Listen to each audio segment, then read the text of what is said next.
Hey everyone, Tim with Collect Jurassic here with something really cool on the review table today. This is the Hammond Collection CARNOTAURUS, a very interesting and exciting release from Mattel for the Hammond Collection. An all-new scale for Hammond Collection, not quite a small, medium, or large dinosaur, somewhere in between medium and large, which is perfect for CARNOTAURUS. And this thing just looks so cool. I cannot wait to get it out of the box. You can see inside just how detailed this figure, how much detail, how much paint application, all of it is just very premium and high-end. I think this might be one of the cooler Hammond Collection figures we may ever get, so I'm very excited to get it out. And of course, CARNOTAURUS is a favorite species of mine too, so excited for that reason as well. But yeah, you can see here on the box, they've kind of changed up the Hammond Collection packaging a little bit. Now we have this nice large photo render of the figures inside on the front. I think before it was just a simple, Hammond Collection logo and that was it. So we still have those renders on the side as well as what movie it's from. In this case, it's from Fallen Kingdom. Then on the back, we have more photo renders as well as what else is in the wave, which is Owen, Blue, and Dimetrodon, which are, of course, still on their way, still coming, but you get an idea of some of the detail here. And they also have a little description here. CARNOTAURUS, as Claire Deering, Owen Grady, and Franklin Webb attempt to flee from the erupting volcano on Isla Nublar, the menacing CARNOTAURUS interrupts their plans and stops them in their tracks. While a gyrosphere offers some protection, it's a surprise appearance of the Tyrannosaurus Rex that ultimately allows them to escape. So, nice little callback to the main scene where the CARNOTAURUS is shown in Fallen Kingdom. I guess they could have done a Dominion one too, but I think it's probably got a bigger sort of main feature in Fallen Kingdom, right? Then we have the Hammond Collection logo on this side, and of course all the nice details of the Hammond Collection figure, the windowed box, of course, but also like this embossed T-Rex logo. Also have it on the top too, nice little embossed UV coating effect. Just legal stuff on the bottom. So that is the CARNOTAURUS in the box, but who cares about the box? Let's go ahead and get this figure out. So we'll cut this tape here. And we'll get this thing out. All right, let's go ahead and pull her out here. Really cool. You can see the tail comes unattached, which is pretty standard for a lot of the bigger Mattel dinosaurs, and of course Hammond Collection too, where they're trying to get a little more accurate proportions with the dinosaurs. They have to cut the tail off so it fits in the box. Do a couple more snips here, and I think we still have to get they have a nice little tie down here on one of the feet just to keep it from rattling around, which I appreciate. There's nothing worse than getting some of these figures in there loose in the box. Always kind of frustrating here. Looks like there's maybe a little piece I can cut back here too. See if I can get it from back. Okay, perfect. Well, that was not too bad. And then we'll get the tail out as well, and then we'll take a look at the figure. All right, we'll go ahead and you can see this has this nice little jungle background here. Nothing too movie specific, but it works well universally across the entire Hammond Collection line. And then, yeah, I think we can literally just push this tail in wherever, and it pops right in. And then we're looking at this thing. Wow, this is really cool. It's so long. It's a long dinosaur with that tail attached too. And it balances pretty much right out of the box here. The first thing I'm noticing is the feet are much smaller than we've seen on previous Hammond Collection releases. So they've started to kind of revisit those proportions a little bit and give these figures a little bit more, realistic anatomical sizing. I know the previous feet were there to help the figure stand up. My figure still fell down a lot, and I'm guessing they're going to fall down even more with these smaller feet. Yep, there we go. Just a live demo there for how these figures really don't stand up just because they have bigger feet or smaller feet even. Just pose it smartly and you'll be okay. Speaking of posing, of course, the main draw of Hammond Collection isn't just that paint detail, but the articulation. You can see she has full width, full rotating hips. Those go in those go in and out from the body too, not just rotating. Same thing with the knees on a ball joint, the ankle on a swivel joint, and then the feet on a roller joint, which really lets you do some cool poses where you can kind of kick the leg out and still have the foot firmly planted on the ground. So lots of nice articulation just in the legs there. Looking further back on the tail, this is cool. We have a double hinge on the main body. Then we have a midpoint hinge that's a ball joint, and then we have the rubbery plastic tail. That's a pretty common feature of Hammond Collection. So you can really, it's got a big wire in there and it's softer plastic, so you can kind of bend it whichever way you want, and then kind of lean into that with the double jointed tail. So he can really whip around here. And then up closer to the top of the body, we have articulation on the little CARNOTAURUS arms. CARNOTAURUS, of course, have infamously small little arms, so you get a shoulder and you get an elbow. Nothing on the wrist necessarily. Not even sure you really needed articulation on the elbow. I'm usually one to complain about missing articulation, but this is probably a species where you could have gotten away with really just doing shoulder articulation. But in any case, you have that extra articulation if you want it. So I'll go ahead and stick his arms back sort of like they're supposed to be. And then we have the neck articulation, right? We have a nice smooth ball joint on the base of the body, then one at the base of the neck. So he can kind of has two different ways or two different points of motion, which is always nice. So look way down, look way up, and then look sort of side to side. Yeah, he can pose pretty well side to side. He looks more in this direction than he does this direction, which is kind of interesting. But oh yeah, okay, now I got it to move. You just have to work it into the right joint. So he does have a pretty fair amount of range on his neck articulation. And then we have the jaws, right? Those look like a double jaw, which I love. So the bottom opens up and the top opens up. That does look like they're connected, so they don't move independently like it does on some figures, which limits your dynamic roaring a little bit. However, it does keep them sort of in sync and almost like an action feature too. If you just move one, the other moves. So also very smooth there. Really, really cool posing on this one. You can see I kind of have him in a walking, swooping move with his tail. I think actually this would be better balance. If he was a real animal, he'd be swinging his tail in the opposite direction of what he was moving. So you can see even with the small feet, I got him balanced pretty well now that I'm more or less familiar with the figure. So pretty cool what you can do with this versus the typical Mattel CARNOTAURUS, which we'll definitely take a look at here in a second once we get done admiring this beauty. Paint wise, of course, we have this lighter gray on the belly and the jaw, but most of the animal is going to be red with that darker grayish red on top.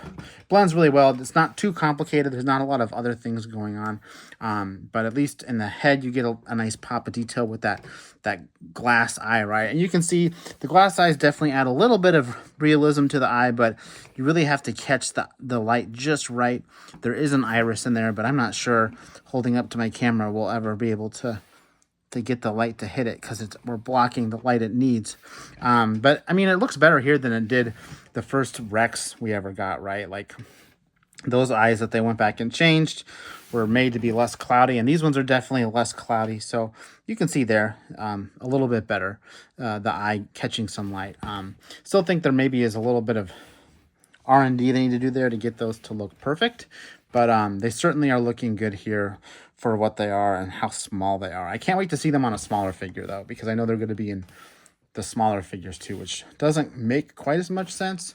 But I'll reserve my judgment till I'm holding it in my hand, looking at it. But and yeah, I mean, besides the glass eyes, another thing I really want to point out are the rubber teeth. So not painted teeth, but rubber teeth. A whole separate plastic piece in here for the bottom and lower jaw, so those teeth don't have to worry about getting scratched up or rubbed on other things. And they allow them to be a little bit sharper, if you ask me, versus trying to mold it in with the whole headpiece as teeth. They are able to put in a separate piece that allows the teeth to be a little more defined, which I think looks really nice here. So awesome little head it's got there.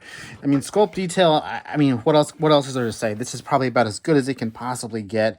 tons of detail packed in there on the face and honestly through the entire body. Not that the Carnotaur figures from Mattel ever lacked in sculpt detail, but it's just a little bit turned up here on something that was already great on the core figure. So really no complaints there. And they probably based this off of a film model, so it's even more accurate because of that. But yeah, I got this guy posed pretty much perfect now balance wise. He's definitely not going to fall over, which is comforting. So of course, if I move his center of balance a little bit, I'll have to adjust everything. But here we'll do a little running pose maybe. See if we can handle a running pose. So we'll kind of put his legs out like that. We'll get his tail a little straighter and up in the air. Then we'll push his neck down and make him roaring. There we go. Push the neck down. I think I just have to pop one of these back knees up and then he'll be good. So, and we'll actually even push this one out a little bit. Make him look like he's really turning a corner roaring. This takes a little bit of patience, but you can see I got him sort of in a totally opposite pose from where I had him. Again, I think I could probably work on flattening the feet a little bit. Doesn't help that my table's a little wobbly too. You can see just how easy it is to get him in a completely different pose than what we were looking at for the better part of the overview of the figure. So really cool. I love it. But let's go ahead and do some comparisons. And in preparation of those comparisons, I will just repose him just a little bit so we can get a more apples to apples comparison of this. So I'll kind of look at, yeah, that's kind of the pose that the standard Mattel Carnotaurus comes in right here. Pretty basic, not too dynamic, but it'll be useful for our comparison. So I'm going to compare him just to the most recent Carnotaurus because he is so similar. This, of course, is the Epic Attack version of the Carnotaurus. You can see almost exactly the same sized figure. The Hammond Collection one's a little bit more slim and trim just because it doesn't have all those electronics inside. It's actually a little more true to form.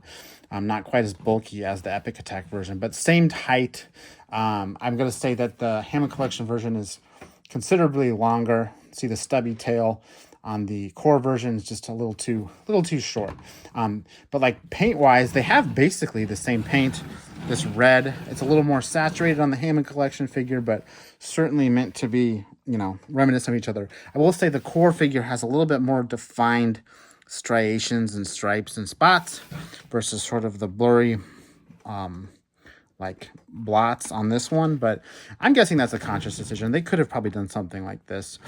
You can see just how big the feet are on the core figure versus the Hammond Collection figure. Obviously this one's a little more less likely to tip over, but also you have no articulation on this one. It's literally just the arms and the legs. Everything else is tied to the action feature. So the Hammond Collection one wins right out the gate there. And in terms of likeness, these weird teeth sticking out the top of the jaw versus you know, what's happening with this guy with his little rubber teeth, much more realistic on the Hammond Collection version, right?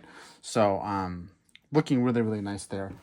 And I mean, I think that's pretty much all there. This thing looks super goofy straight on too. Doesn't look anything like the movie, whereas this one does. So definitely want to point that out there too as well. Let's see if I can get these guys from not falling over right. All right, there we go. But that is the Carnotaurus to Carnotaurus comparison. But I did want to take a look at Hammond Collection comparison, right? There's plenty of Hammond Collection figures we can compare this one to. I'm going to put him in a cooler pose because that pose, like the core figure, is just, you know, we've all seen that one a million times with Mattel. So let's go ahead and get this guy back to doing something really cool because that's what's special about him, right? He can do all these crazy poses. So, yep, that easy. He's already doing something a little bit different. A little bit of a side roar. Let's go ahead and stick him next to a basic medium-sized Hammond Collection figure. You can see Metracanthosaurus here. Just how much bigger Carnotaurus is. Much taller. Much taller. And it's certainly, you know, longer too from snout to tail.